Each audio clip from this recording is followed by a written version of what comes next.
kita bukannya fokus mencapai omset yang baik, optimal, malah kita fokus untuk bisa gimana cara kita bulan depan bayar utang. Gimana cara kita bulan depan bayar utang. Jadi hanya kita mindsetnya kita begitu aja gitu. Kerja keras hanya untuk bayar utang. Nah, itu dia. Kita tidak menikmati gitu hal-hal yang kayak begitu. Kita saya melihat kondisi dari psikologisnya bapak dan ibu gitu ketika dengan mindset seperti itu kita akhirnya saya mengambil kesimpulan, apakah kita akan berkembang dengan kita seperti ini, kayak gitu. Apakah kita akan lebih maju perusahaan kita dengan kita mindset kita seperti ini terus.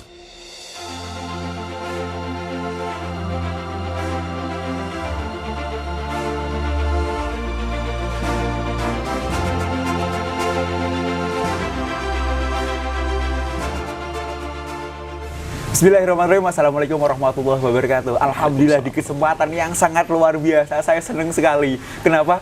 Karena hari ini kita hadir. Biasanya teman-teman tamu hadir ke kantor, tapi hari ini saya datang khusus ya di Panjang Jiwo. Di Panjang Jiwo ini memang ada suatu hal yang viral. Apa itu? Ada namanya Camp Cinema. Betul ya Mas Rais ya? Betul. Camp Cinema ini profilnya sangat luar biasa, sangat viral, dan kita akan ngobrol langsung dengan ownernya, dengan pemiliknya, dengan penggagasnya. Assalamualaikum warahmatullahi wabarakatuh Mas Rais. Waalaikumsalam warahmatullahi wabarakatuh. Alhamdulillah luar biasa. Alhamdulillah. Luar biasa, alhamdulillah. Kegiatan sehari-hari apa Mas Rais? Saya kegiatan sehari-hari sekarang menjalani usaha ini di New Panjang Jiwo Resort, dan juga saya sedang menyelesaikan pendidikan saya. Oh, gitu. Masih kuliah juga? Masih kuliah juga, lagi menyelesaikan pendidikan pasca sarjana saya. Masya Allah, masih muda, usahanya sudah luar biasa. Alhamdulillah. Dan kita akan sebelum kita ngobrol-ngobrol kulik-kulik lebih lanjut, kita akan lihat profilnya dulu ya Mas ya. Kita akan lihat profilnya Mas Rais tentang Saung-Dolken dan Panjang Jiwo Resort. Inilah profilnya.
Demikianlah profil dari Mas Rais dengan usaha beliau.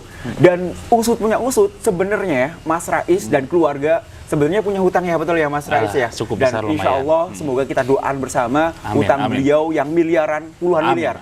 Amin. Insya Allah selesai, tidak sampai 1 tahun ya Mas ya? Amin, insya Allah target saya tidak sampai 1 tahun. Mas Rais, tanpa panjang-panjang, apa yang membuat keluarga Mas Rais gitu ya itu kok bisa sampai memiliki utang yang miliaran, Mas Rais? Intinya sih dulu keluarga saya sebenarnya terjebak lah dalam rantai bank ini gitu.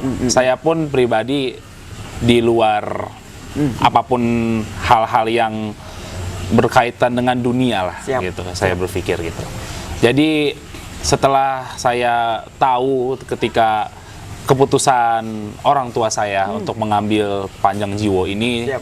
gitu, dengan cukup banyak pertimbangan hingga kami akhirnya kenal lah dengan bank, atau akhirnya kita dengan terpaksa yang harus dengan meminjam uang yang cukup besar untuk bisa membackup perusahaan ini. Itu sih awal mulanya seperti itu. Oke.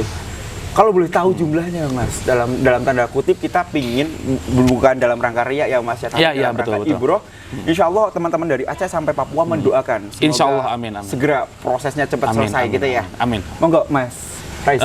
Untuk pinjamannya sendiri kita waktu itu untuk di itu hampir 11 miliar.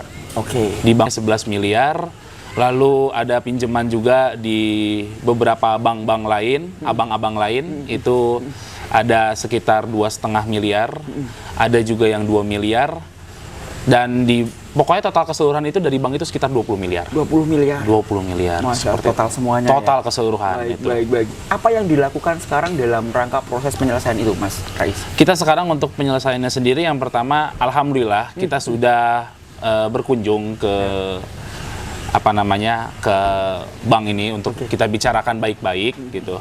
Bagaimana penyelesaiannya, bagaimana solusi dari bank sendiri untuk kita.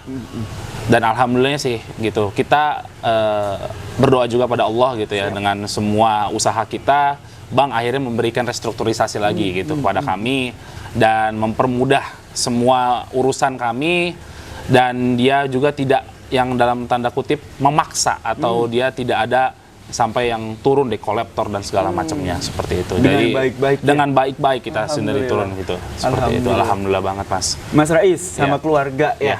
Bagaimana sih sejarahnya Mas Rais sama keluarga bisa kenal dengan masyarakat tanpa riba, dengan MMC gitu ya? Ya. Gimana tuh, Mas Ini Rais? luar biasa sih, Masya Allah ya.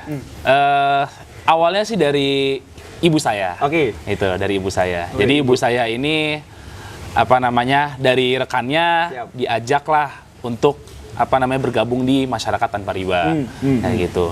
Jujur untuk orang tua saya, terutama ayah saya sendiri, bapak saya sendiri, itu orangnya yang terbilang cukup introvert. Gitu, dia cukup membatasi pergaulannya gitu. Tapi alhamdulillahnya ini luar biasa sekali ya dengan masyarakat tanpa riba. Setelah kenal dengan masyarakat tanpa riba, akhirnya ibu mengenalkan bapak ke masyarakat tanpa riba gitu. Alhamdulillah pikiran dan mindsetnya bapak lebih terbuka lagi dari situ, dan alhamdulillahnya bapak mengetahui gitu. Saya juga sering bilang sama bapak gitu tentang apa sih konsekuensi riba gitu. Bukan hanya di dunia, cuman bagaimana kita mempertanggungjawabkan nanti di akhirat. Kayak gitu masalah riba ini. Saya bicara dengan bapak, saya bicara dengan ibu gitu. Tolong kita jangan lagi kita berhubungan dengan bank. Kita jangan lagi berhubungan dengan bunga seperti itu. Akhirnya bapak bergabung dengan masyarakat tanpa riba, dan banyak banget hikmah dan pelajaran yang kita ambil, itu luar biasa banget. Masya Allah sekali itu. Kalau boleh disampaikan, Mas, before afternya, Mas, namanya punya utang ya, Mas. Banyak hal gitu ya. Apalagi Mas Rais ini masih single. Masih single. Beliau masih single gitu ya. Harus menanggung beban yang luar biasa kan gitu ya. Adakah kita tidak ngomong aib ya, Mas ya, tapi ini dalam rangka ibrah lagi-lagi pembelajaran gitu ya. Pastinya ketika memiliki utang kan tertekan luar biasa, apalagi di kondisi pandemi yang luar biasa juga. Apa yang dialami oleh keluarga Mas Rais? Kami jujur selama menghadapi bank dari tahun 2015 gitu. Kita meminjam itu 2015 gitu. 2015 kita mulai dengan kenal dengan bank ini. Kami pribadi benar-benar saya jujur baca buku dari yang kesalahan pahaman tentang buku merah MTR. Saya baca buku merah MTR, saya baca semua kayak gitu. Saya lihat ternyata yang dialami ketika kita 5 tahun ini itu semua tertuang di situ. Jadi saya sampai heran kayak kok ini saya seperti ngaca. Gitu. Saya seperti berkaca pada buku ini gitu. Saya melihat kita bukannya fokus mencapai omset yang baik, optimal, malah kita fokus untuk bisa gimana cara kita bulan depan bayar utang. Gimana cara kita bulan depan bayar utang. Jadi hanya kita mindsetnya kita begitu aja gitu. Kerja keras hanya untuk bayar utang. Nah, itu dia. Kita tidak menikmati gitu hal-hal yang kayak begitu. Kita saya melihat kondisi dari psikologisnya bapak dan ibu gitu ketika dengan mindset seperti itu kita akhirnya saya mengambil kesimpulan apakah kita akan berkembang dengan kita seperti ini kayak gitu, apakah kita akan lebih maju perusahaan kita dengan kita mindset kita seperti ini terus kayak begitu. Kami benar-benar di luar ekspektasi lah ketika kita mengenal MTR. Ternyata sebenarnya riba ini bukan solusi untuk semua masyarakat yang ketika butuh permodalan, ketika butuh investasi gitu, untuk dia membangun usahanya, itu bukan suatu solusi menurut saya kayak gitu.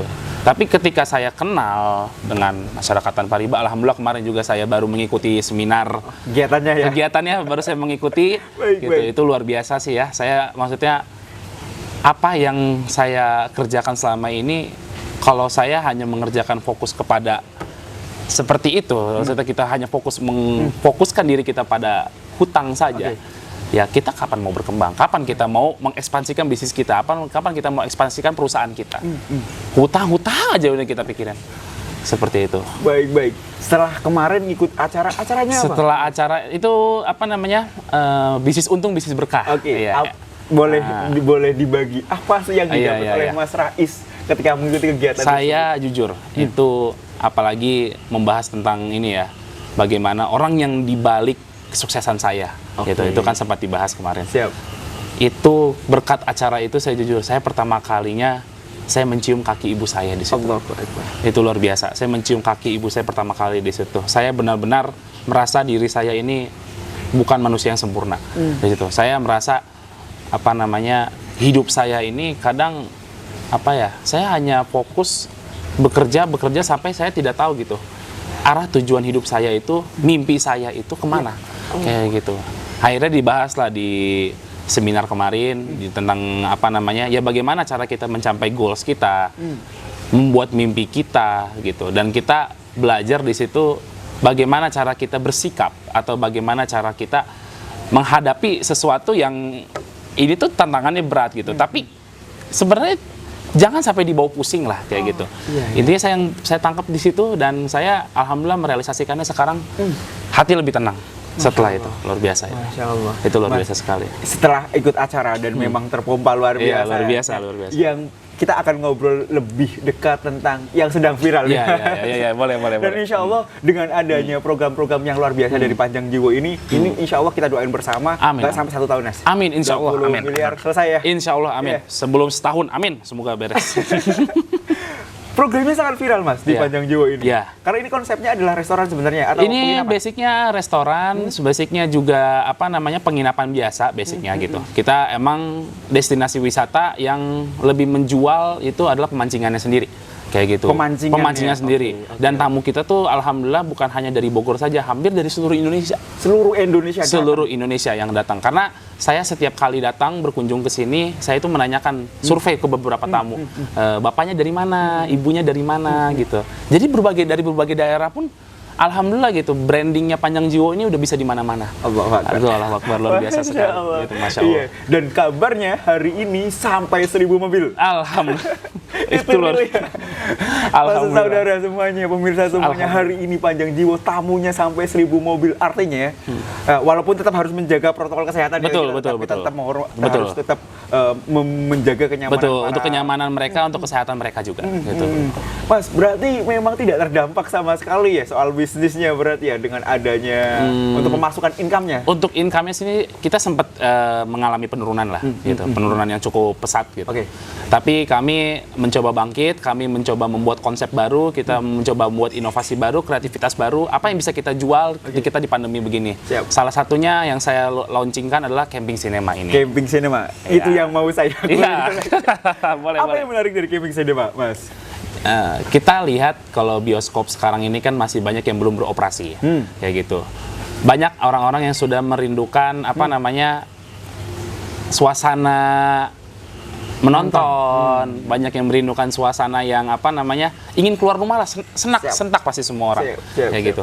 Kami membuat sebuah apa namanya terobosan baru gitu bagi mereka yang ingin nonton bioskop. Kita memberikan alam terbuka gitu dengan konsepnya camping. Kayak gitu. Jadi protokol kesehatan tetap protokol kesehatan dijaga. Itu paling nomor satu. Kayak gitu di saat kayak gini. Kami buat itu, alhamdulillah antusiasnya luar biasa gitu. Sangat luar biasa sekali sampai beberapa media ngeliput ke kami. Oke, apa sih ada media yang sudah meliput? Media yang sudah meliput, Tribun News sudah meliput, terus juga Kompas.com sudah meliput, Pojok 1 sudah meliput, dan alhamdulillahnya insya Allah besok diliput oleh Trans 7. Trans 7 besok? Insya Allah. Semangat. Kayak gitu. Alhamdulillah. Berarti memang, ini mungkin pertama kali di Bogor? Ini pertama di Bogor.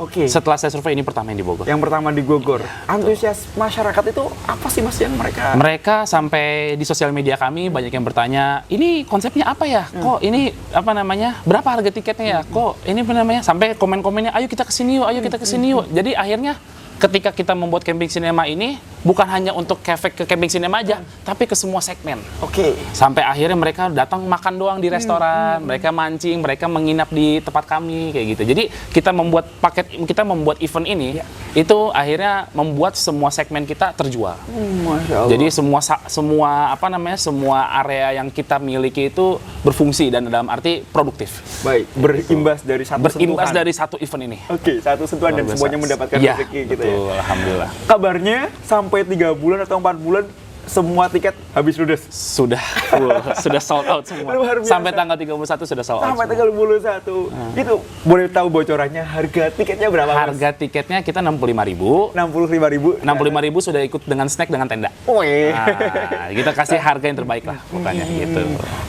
Itu durasi film gitu bagaimana? Durasi filmnya kita rata-rata di 1 jam 45 menit, ada yang film 2 jam gitu. Tapi kita kita buka di Jumat, Sabtu, Minggu, itu kita start dari jam 7, cuman penayangan film kita mulai setengah 8. Setengah 8 malam gitu. Jadi kita setiap hari itu satu sesi. Satu sesi saja ya? Untuk sementara ini satu sesi. Hanya malam saja ya? Cuma ketika nanti antusiasme semakin besar, kita akan mempertimbangkan buka studio lain. Selain di tempat yang lain. Kita juga ada antusias, maksudnya kita lihat antusiasnya customer kita ternyata membludak, mungkin kita akan bikin 2 sesi, 3 sesi atau 4 sesi. Dan kabarnya akan membuat rencana yang sangat luar biasa. Pertama coming soon. Gitu. Kita nggak berani sampaikan dulu. Coming soon. Mudah-mudahan. Mas Rais ini luar biasa, idenya brilian, sangat luar biasa. Termasuk alhamdulillah dengan adanya camping cinema ini meningkatkan omset luar biasa di masa pandemi tadi saya sebutkan bahwasanya pelanggannya beliau yang hadir di tempat wisatanya beliau ada 1.000 mobil. Artinya kalau misalkan dikalikan satu mobil ada minimal 2 orang itu sudah 2.000. Alhamdulillah. Dan insya Allah beliau insya Allah sangat-sangat welcome untuk belajar untuk masyarakat Tanpa Riba. Teman-teman sekalian kalau mau mampir boleh kami tunggu sekali. Di mana, Mas? Ini alamatnya di Jalan Babakan Tumas nomor 9, yaitu lokasinya dekat dengan Sentul City. Itu 15 menit jaraknya. Keluar tol itu tinggal keluar tol Sentul Selatan. Siap, Mas. Boleh nggak sih Mas kita nanti ngobrol-ngobrol sedikit ke tempat studionya? Boleh banget. Saya ingin menunjukkan lah ke teman-teman juga kayak gitu. Siap. Teman-teman sekalian, Bapak Ibu sekalian, pemirsa masyarakat Tanpa Riba, bahwasannya semua resiko, semua musibah itu pasti ada hikmahnya. Betul. Termasuk tadi Mas Rais sebelumnya pernah cerita juga ke kita ngobrol dikit-dikit bahwasanya pandemi ini ternyata ada hikmah. Gitu ya Mas Rais ya? Betul, sangat ada hikmah. Salah satunya apa Mas tadi yang disampaikan Mas? Salah satunya alhamdulillahnya kita kenal dengan masyarakat Tanpa Riba yang pertama gitu. Yang kedua, akhirnya kan dengan kondisi seperti ini kita menganalogikannya gini. Bank pun kan melihat kondisi perusahaan-perusahaan kayak gitu. Kesanggupan mereka bagaimana gitu kan. Alhamdulillah di pandemi ini kita akhirnya selama 6 bulan ini sudah tidak membayar bunga. Kayak gitu. Hanya kita masih membayar pokok, cuman tetap kita berkomitmen untuk melunaskan, tetap harus kita lunas bagaimanapun caranya. Kayak gitu. Itu hikmahnya sih. Saya sangat kayak bersyukur gitu ya. Walaupun ada sisi negatif, ada sisi positif pasti di balik semua pandemi ini gitu. Tetapi kami menghadapinya ini ya bagaimanapun survive gitu. Kita harus survive gitu. Dan yang kedua, kita bukan hanya diam gitu, tapi kita juga berpikir apa yang harus kita ambil tindakan kayak gitu. Jadi tindakan-tindakan yang kami lakukan ini salah satunya membuat terobosan baru, kita membuat sebuah konsep baru yang dimana ini bisa menjadi daya selling kita gitu di perusahaan kami kayak gitu. Ya, makanya hikmahnya ini ya luar biasa sih, maksudnya kita sampai alhamdulillahnya kita yang membayar cicilan, kalau saya bilang itu hampir 400 juta satu bulan. Satu bulan per bulan 400 juta kita membayarnya semua 400 juta gitu. Dan alhamdulillahnya kita tertunda semua gitu karena pandemi. Kita kenal pun masyarakat tanpa riba gitu. Ya kita mencoba mengikuti step by stepnya untuk kita bernegosiasi. Alhamdulillah kita sudah berhenti untuk membayar bunga. Alhamdulillah seperti itu. Menurut Mas Rais sendiri, sebelum kita ngobrol-ngobrol jalan-jalan ya, menurut Mas Rais, kacamata Mas Rais dan keluarga, masyarakat tanpa riba itu seperti apa sih, Mas? Karena kan banyak orang juga yang pengen tahu sih MTR itu apa sih, banyak yang bilang masyarakat tanpa riba. Iya.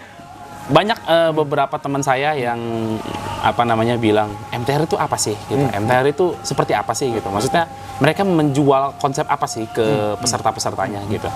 Saya pun bicara dengan ibu, saya pun jujur gitu, kayak saya nggak nyangka gitu ternyata MTR ini alhamdulillah bisa mengubah mindset bapak saya. Saya sampai heran begitu, kayak saya sampai bingung, kayak alhamdulillah jadi sikap dan sifatnya mulai berubah gitu. Mohon maaf, punten, apa salah satunya? Boleh. Dulu biasanya kan kalau bapak ibu ini cukup temperamental gitu. Tapi ketika kenal mereka tahu sebenarnya dengan sifat seperti itu tidak menyelesaikan masalah gitu. Akhirnya sekarang lebih tenang, sekarang lebih lebih rileks dalam menghadapi suatu masalah. Tidak selalu masalah itu diselesaikan dengan emosi gitu. Bisa meredakan lagi lah. Hal-hal seperti itu luar biasa sih. Jadi saya melihat benar-benar perubahan yang sangat signifikan sekali. Treatment apa yang dilakukan oleh MTR bisa begitu? Aduh, saya sampai saya sampai juga bingung harus bilang apa ya dengan MTR yang luar biasa ya. Sampai intinya pola pikirnya orang tua saya sendiri itu melihat ternyata di luar sana itu ada yang maksudnya tidak seberuntung kami kayak gitu. Maksudnya kayak saya melihat ya kita menekankan bagaimana cara kita bersyukur gitu. Bukan hanya tentang membayar hutang saja gitu. Gitu. Ketika emang kita mau menghadapi hutang ini, mindset kita bulan depan gimana? Bulan depan bagaimana gitu. Itu yang hanya selalu di benak dan di pikiran gitu. Tapi ketika setelah kenal MTR ini dari beberapa sesi yang diikuti luar biasa itu kayak saya sampai melihat kok bapak saya bisa begini. Dan itu real Mas. Itu real. Saya sampai saya hanya bengong kok bapak saya bisa begini. Udah itu aja. Saya sampai nggak bisa bilang apa-apa. Saya doakan sukses terus. Amin. Boleh. Kayak sinemanya. Boleh. Oke, kita lanjut. Ini dia, kita diajak langsung sama Mas Rais luar biasa hadir di tempatnya. Ini dia. Ini Camping Cinema. Oke. Camping Cinema. Ini viral banget di media sosial dan diliput berbagai media top nasional Indonesia. Alhamdulillah. Dan ini sosok di balik semuanya. Mas Rais kok kepikiran bisa bikin begini gimana? Ya, jadi intinya sih kita menjual konsep itu ke ke customer kita bahwa sebenarnya lagi pandemi seperti ini kan kita sebenarnya bisa refreshing gitu. Akhirnya saya membuat Camping Cinema ini kita jual semua dengan konsep yang alam gitu, dengan natural seperti ini gitu. Kita buat suasananya yang lebih rileks dan lebih santai. Kita jual ke customer kita juga dan alhamdulillah ketika mereka tahu kok ada ya gitu tenda, kita nonton dengan suasana bioskop gitu. Tenda tapi bioskop. Iya gitu, tenda dengan suasana bioskop kayak gitu. Baik. Mas, ini ada berapa tenda semuanya? Ini total semua keseluruhan ada 17 tenda. 17 tenda? Ada 17 tenda Satu semua. Tenda berapa? Satu tenda itu kapasitas maksimal 5 orang. Masya Allah, mereka berarti keluarga-keluarga gitu ya? Iya, gitu. Rata-rata ada yang keluarga, rata-rata ada yang bersama teman-temannya, dengan kawan-kawannya kayak gitu. Tapi sayang sekali sampai tanggal 31 sudah sold out. Sudah buru segera datang ya kan bisa ngobrol-ngobrol. Tapi Januari kita ada lagi. Januari ada lagi kita gitu. Jadi nggak perlu khawatir misalnya tiket habis, kita Januari masih ada. Masih ada penayangan. Yang ditampilkan apa Mas? Biasanya film-filmnya? Film-filmnya sih kita kebanyakan film-film Hollywood gitu. Film-film yang kita reborn gitu. Film-film lama kita setel lagi di sini. Terus juga ada contoh filmnya kayak The Maze Runner misalnya. Ada film-film juga film-film anak-anak atau kayak Toy Story semacamnya kayak gitu. Film-film yang pernah hits pastinya. Iya, yang pernah hits pastinya gitu. Dan mereka nggak mempermasalahkan film sih. Jadi kayak segala apapun mereka kayak enjoy banget di sini. Mungkin lebih dapat suasana. Lebih dapat suasananya. Kangennya ya. Betul. Apalagi sekarang pandemi. Ini karena ini tetap jaga protokol kesehatan. Tetap kita jaga protokol kesehatan. Kita kasih jarak semua setiap tempatnya kayak gitu. Sebenarnya kita akan ngobrol itu kalau saya pinginnya ngobrol lebih banyak. Iya, betul, lebih betul, betul, panjang betul, ya. ya. Tapi ini berhubung waktu. Ya, sebentar lagi akan dimulai filmnya. Akan filmnya. Mohon maaf. Jadi kalau teman-teman mau ngikutin langsung saja, mau ketemu Mas Rais juga bisa boleh, juga. Boleh Nanti banget. di deskripsi ada juga ya. Boleh. Kegiatan-kegiatannya ya. Ya, kita boleh. stop dulu. Mohon maaf sebesar-besarnya. Kita doakan bersama. Ya. Mas Rais dan keluarga hutang semuanya bisa lunas. Amin. Yang miliaran kita lunas Mas. Amin, amin, insya Allah. Usahanya semakin sukses. Amin, terima kasih Insya banyak. Allah, Terima kasih. rencana menikah tahun depan atau bisa lancar. Semoga secepatnya. Insya Allah. Baik, Gitu. demikianlah kita baca istighfar 3 kali. Astagfirullahaladzim, astagfirullahaladzim, Baca astagfirullahaladzim. alhamdulillah 3 kali. Alhamdulillahirabbil alamin. Alhamdulillah. Baca doa kafaratul majlis. Subhanakallahumma wa bihamdika asyhadu an la ilaha illa anta astaghfiruka wa atubu ilaik. Amin. Semoga ini bisa bermanfaat. Walahul muwaffiq ila aqwamit thariq. Assalamualaikum warahmatullahi wabarakatuh. Waalaikumsalam warahmatullahi Sukses. wabarakatuh.